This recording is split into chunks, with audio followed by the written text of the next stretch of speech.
Comment savoir si on paye trop cher en assurance de dommages? Assurance de dommages, c'est feu, vol, vandalisme, sa maison, son auto, sa business aussi, les assurances qu'on a de responsabilité qu'on a, ça peut coûter cher dans certains types d'industries. On n'a pas le choix de magasiner. Souvent, lorsqu'on est fidèle à une compagnie d'assurance au niveau des dommages, tout dépendant du volume d'affaires qu'on a avec eux, bien évidemment.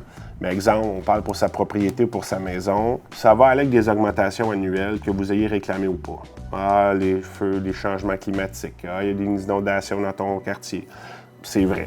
C'est statistiquement vrai, c'est pour ces raisons-là. Pour parler avec beaucoup d'assureurs en assurance de dommages, c'est juste que la fidélité, on dirait qu'elle ne paye pas chez certains assureurs. Donc, c'est important de vérifier à chaque année, pas à chaque année, parce qu'encore là, on devient un client qui n'est plus vraiment le fun, mais aux 2 ans, vérifiez avec votre courtier, parce que votre courtier en assurance de dommages, il ne vous fera pas une autre soumission, savoir si ils peuvent avoir moins cher ailleurs. Je vous le dis. Là. En tout cas, moi, vous avez un courtier qui vous appelle à tous les années, mais il doit être un nouveau puis vraiment assidu, parce que la business des assurances de dommages, c'est pas payant la première année, puis les autres années, c'est magique, parce qu'ultimement, ça se renouvelle, ils vous envoient votre renouvellement, pif-paf, puis ils ont la pleine commission. Mais ça, c'est le domaine qui veut ça. Je n'essaie pas de démoniser leur façon de travailler. Moi-même, je les appelle à toutes les années pour vérifier si on n'est pas capable, parce que sinon, ils ne t'appellent pas et ils ne te le disent pas. Ceci étant dit, une nouvelle compagnie qui ne vous a pas encore, vous avez, là, bien évidemment, si vous avez une belle expérience, pas de réclamation, puis si vous êtes dans un secteur à problème, tous les assureurs risquent d'être chers. Mais il faut savoir qu'au-delà de ça, c'est dans certains secteurs, les assureurs, exemple, la compagnie Y détient 20 d'assurés sur une rue.